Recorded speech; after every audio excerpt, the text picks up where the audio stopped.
So I saw the title of this video of Sargon's podcast of the Ass Eaters. It's called "The Barbarians Inside Our Gates." Huh. And there was a picture of Lizzo playing the flute. Now, when you click on it, you get the following content has been identified by the YouTube community as inappropriate or offensive to some audiences. I would assume it probably is. Yeah. So let's check it out. Let's go. Oh yeah. I'm muted. Hang on. Let's see. I have never seen Connor before, but he looks like another. Just another one of the weird British twinks that Sargon always has on. So yep. Let's see what they have to offer here. Here we go. So we in the West have both imported and inculcated a problem. You've probably seen the endless videos on... Look how concerned Carl is. Look how concerned he is. He's very, very, very concerned. TikTok, Twitter, Instagram, and Facebook of just roving street gangs with machetes, axes, raiding corner shops, showing a flagrant disregard for human life. And, well, I don't think it can tenably continue. I watched one in Birmingham the other day where it's just a bunch of urban youths. Yep. Aha. Urban youths. Urban youths. What is that code for? Wearing black clothes and face masks, literally just on a Birmingham street in the middle of the day, swinging at each other with machetes. And I'm just like, how has it come to this? Yeah. Well, we're going to have to go through some examples of the US and UK's urban decay, and then also look at the cultural reasons where the government are aiding and abetting this total degeneracy and amorality, because we need to put a stop to this. It's just frankly sickening. You can consider it a nice little companion piece to this segment we did quite a while ago now on... crime rates. There's never anything suspicious when people start talking about crime rates. Of course. Sadiq Khan's Lawless London, where the group of black youths were running into Oxford Street and looting candy shops owned by Albanian migrants. And we therefore have a ethnic dichotomy there of where we have to give this disclaimer, of course, because the Albanians are majority white, the youths raiding the shops were majority black, and therefore it's not due to melanin, it's due to culture, very largely. It's due to ethics. That's what it is. See, it's not because that they're dark-skinned, it's because they're immigrants. Okay. Yeah, sure. Ward wanted me to take a look at this. Urban Dictionary, Lotus Eater refers to self-absorbed pseudo-intellectual dope smokers who are prone to grandiose ideas but insulated from real-world consequences. Lotus Eaters think that their skewed subjective reality is analogous to all the other people's in every circumstances. That's pretty funny. Yeah, that's all right. That's pretty good. And I just think we should frame this very quickly. It's not sympathetic or compassionate to the black community to allow them to continue stabbing one another. No. I see. See, it's for their own good that we... Jesus fucking Christ, man.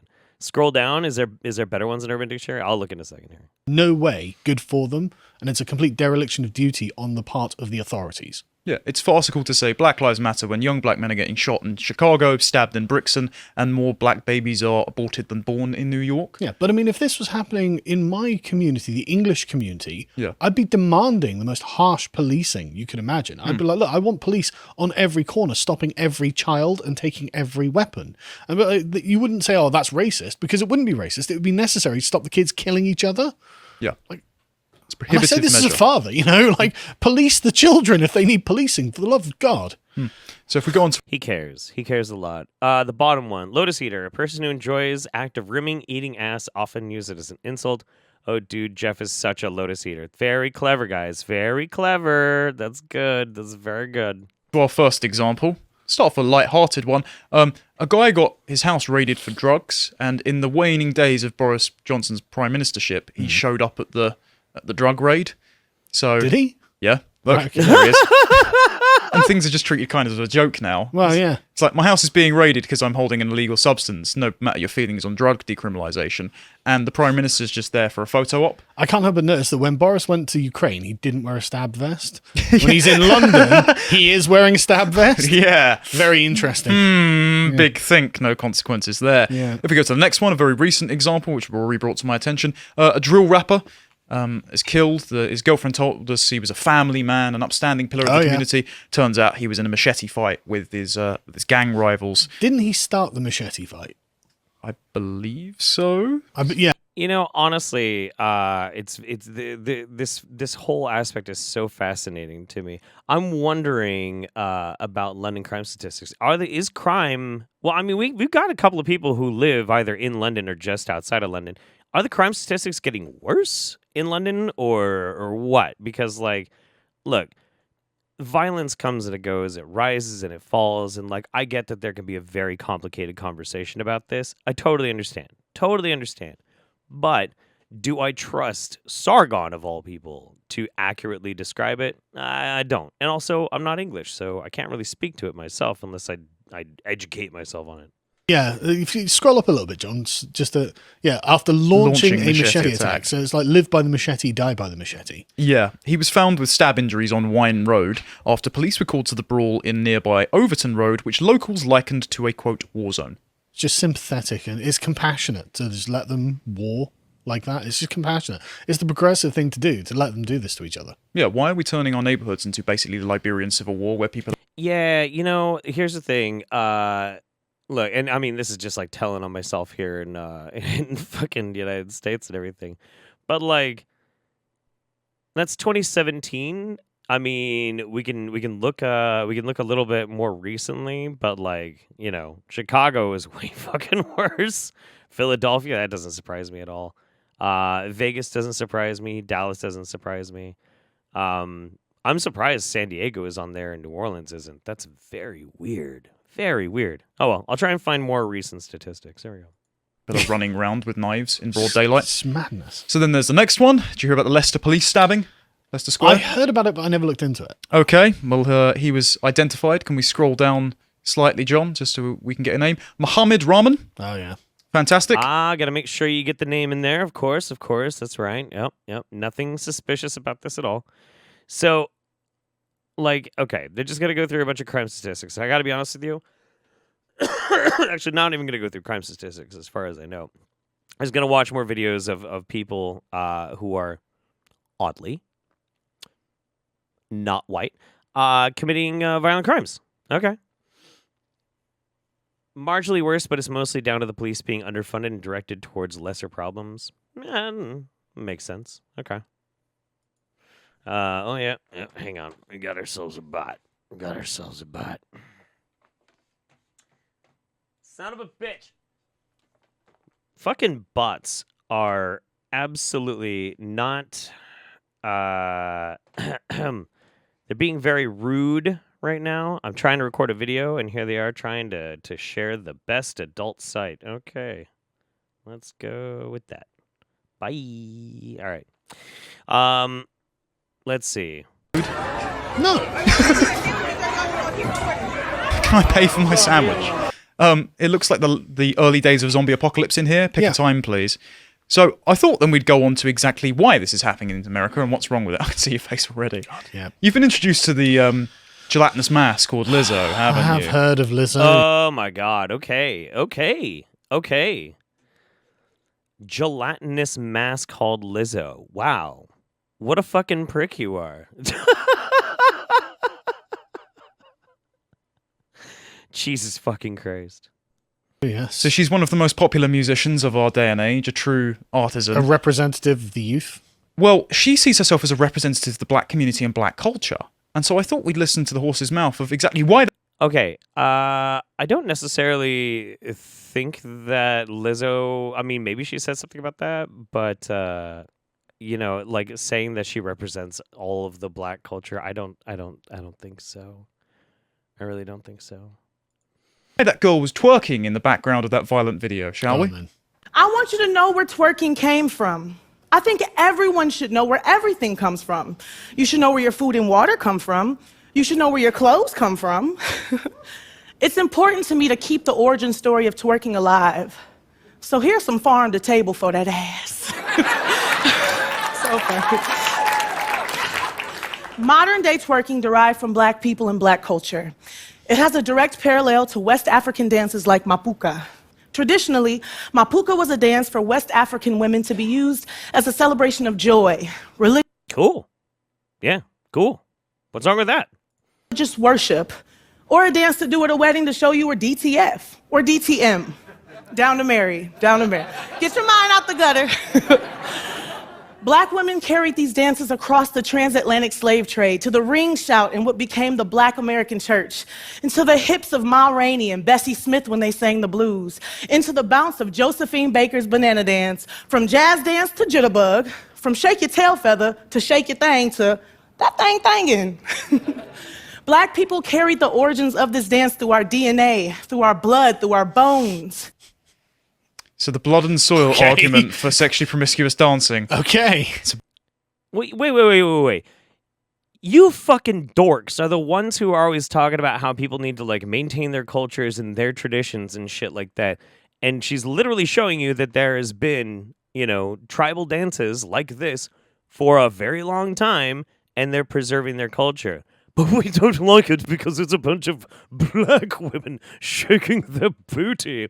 Oh, fuck off. You insufferable fucking cunts. It's a bit wild, isn't it? I mean, I'm just saying that, like, even, I think if you went to those African women who are just, like, you know, jigging a little bit and did, like, Lizzo's twerking at them, they'd be like, get the slipper. Yeah. Just a public service announcement. Black people did not invent being whores. Yeah. Funnily enough. Yeah. How is twerking being a whore? How? Like, I understand that you guys are so fucking repressed over there. Like, the right wing, like, pressed suit fucking incel crowd in the UK really don't quite understand that you can express yourself sexually without having to be a whore. You know, I get that, but, like, I don't even know how you would argue it. It's so fucking weird. But do you not think that being a sexual degenerate might have a slight inhibiting effect on your ability to constrain your basest appetites? Sexual degenerate. What is sexually degenerate about twerking? I'm just so very confused by this. I'm super confused by this. Like, what the fuck? What the fuck, dude? Holy shit. I don't understand. Pursue a higher good and not raid liquor stores or be single mothers. Maybe. Also, maybe. Like, it's so demeaning, right? To say, yeah, black people, we're intrinsically, genetically programmed to twerk. I mean, that sounds like something like... Okay, nobody brought up genetics. And it's always kind of a good telling thing when nobody's talking about genetics, and then two white dudes with posh accents start talking about genetics. Nothing suspicious about that. Nothing at all. Richard Spencer would say about black people. It's the inverse of the Smithsonian's chart where it said that hard work is whiteness. Well, bum shaking is blackness, apparently. Yeah, but that's like, this sounds like demeaning, derogatory white nationalist rhetoric to me coming out of her mouth. And it's like, look. Why? That is you interpreting that. What the fuck? That's literally you putting that onto what she was talking about. Is because her culture offends you. That's the problem. That's the fucking problem. It really comes down to one simple basic fact. Sargon is triggered because that culture offends him. He's offended by black culture, by black people. Like, it's genetic, and it's like... Nobody said genetic. Like, there's no dignity to twerking. There's no dignity, nobility. There's nothing honorable and decent about it. But that is the instant. But it's honor. There's dignity and honor in calling Lizzo a blob. Of course. Jesus Christ, you guys are fucking pathetic. This is incel shit. Constitutionally backed argument, because her saying it is an expression of joy in the African colonies is the same thing as BLM saying they're trying to promote black joy, and then YouTube, the Democrat Party, funneling lots of money to them to create black joy content. Exactly. Right. I know. Lizzo said it's in their blood, not that it's genetics. Yeah. It's in our DNA. It's an expression. It's an expression. She's not making like a race realist argument for sure. Like, no, dude, it's just turns of phrase. Because when she said it, it was all white liberals in the audience cheering. And speaking of white liberals aiding and abetting this, Lizzo last night did a leg of her tour where she played James Madison, former US president, 200-year-old crystal flute and twerked while doing it. Bear in mind, James Madison never used this himself, so only Lizzo's lips have been on this thing. No, you've got to understand, right? If I recall correctly, James Madison was like, listen, right, I am not noble or worthy enough to use this flute, but in a few hundred years' time, there might be someone who is, and that person has arrived. It's Excalibur. Yeah, it's yeah. genuine. Wait. So Madison never even used the flute. It was just like a random flute that he owned. But it's still a problem. It's still a problem. Why is it a problem? This is so fucking weird. Yeah, it is the American Excalibur. I guess she's president now. Yeah. James Madison's just watching in heaven approvingly. That's brilliant. I mean, that's what I wanted in the American Republic. There's a strange... James Madison was a slave owner. I think we know exactly what he wanted in the American Republic. What the fuck? Contradiction, right? So if we're still man this argument, when the Trump supporters walked around the Capitol, we did say the Democrats saying this is our sacred capital is ludicrous because it's in public ownership, right? There's nothing deified about it. However, there's nothing deified about the Capitol? Are you fucking kidding me? I mean, personally, I don't give a fuck. Personally, I don't ascribe to the sacredness of anything because it seems weird and kind of like weakness. But as far as it being an essential part of the historiosity and the spirit of like American democracy, I don't think anybody could deny that, like, at all. It's like the building where literally all of our laws are made. Right? You get that, right? Like this is one of the most important buildings in the whole fucking country, and it's used constantly. You get that, right? However, there is still something in your gut which says this profanes the national continuity. This is an artifact of one of your executive figureheads, and now this grotesque person with an arse on the either side of their body and not that long a lifespan is using it when he never did to sing songs about her buttocks and promiscuity. In America. Okay. Again. Trying to compare that to the Capitol building is absolutely fucking ludicrous. Nobody knew about James Madison's flute. Nobody cared about James Madison's flute. Nobody should still give a shit about James Madison's flute. The only reason why James Madison's flute is important to this story is that a black woman is playing it. And that is a testament to how far we've fucking come.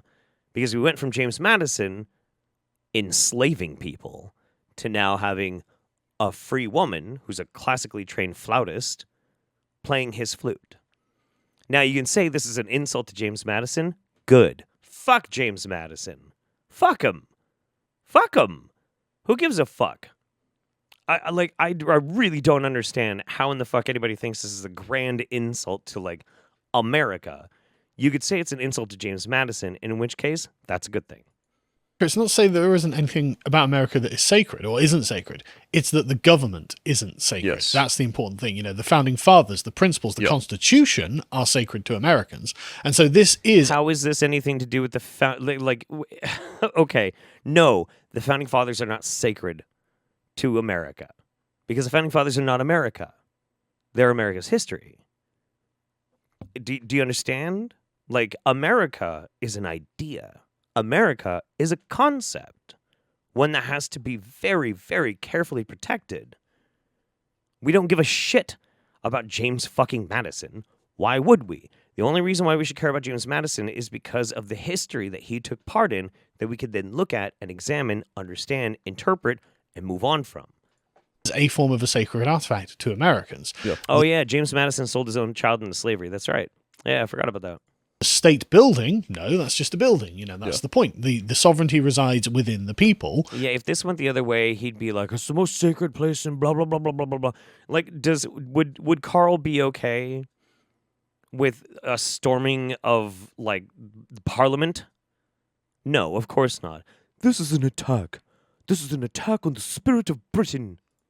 James Madison being one of those original founding fathers who made up we the people. And so you would think that should be treated with a bit of respect, but hey, why don't you just go and twerk on stage with it? Yeah, it denigrates gratitude to the past. That's what it is. Denigrates gratitude to the past. You just got done shitting all over Lizzo explaining where some of those African tribal dances came from. You absolute fucking bleeding hypocrites. What the fuck is wrong with these dorks? This is the American tradition being profaned. Yeah, definitely. Yeah.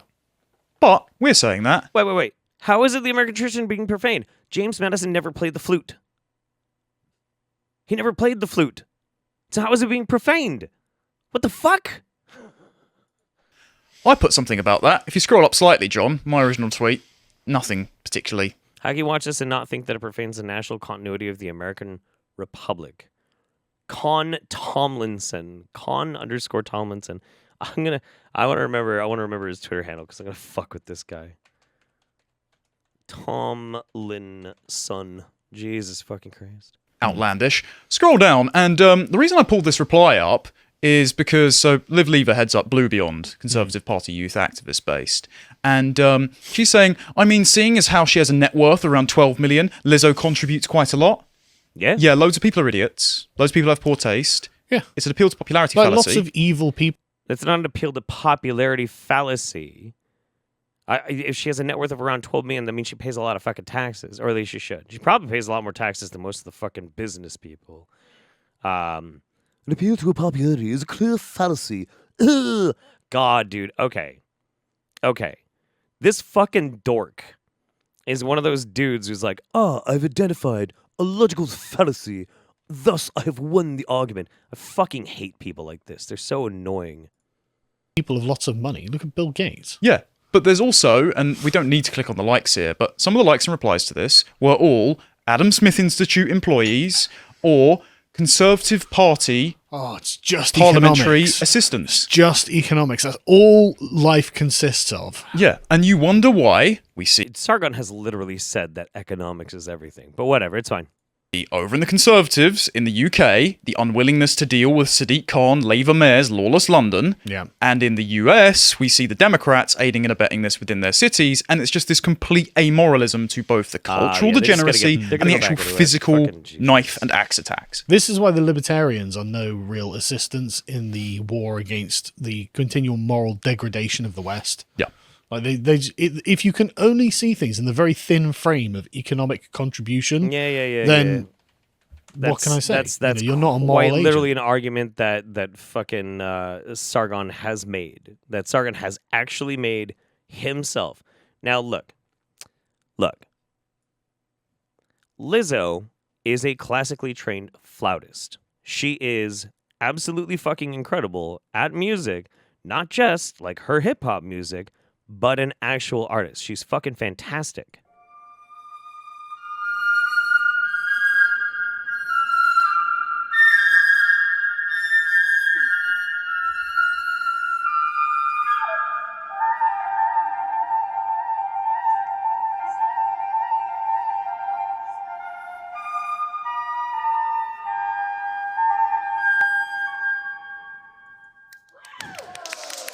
So I got to be honest with you.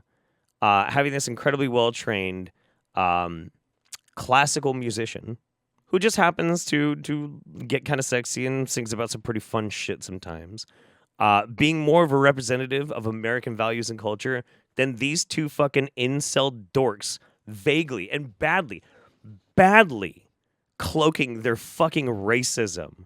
I would rather have her. And honestly, it's yet again, I want to do this almost every fucking time I have to watch a goddamn Sargon video.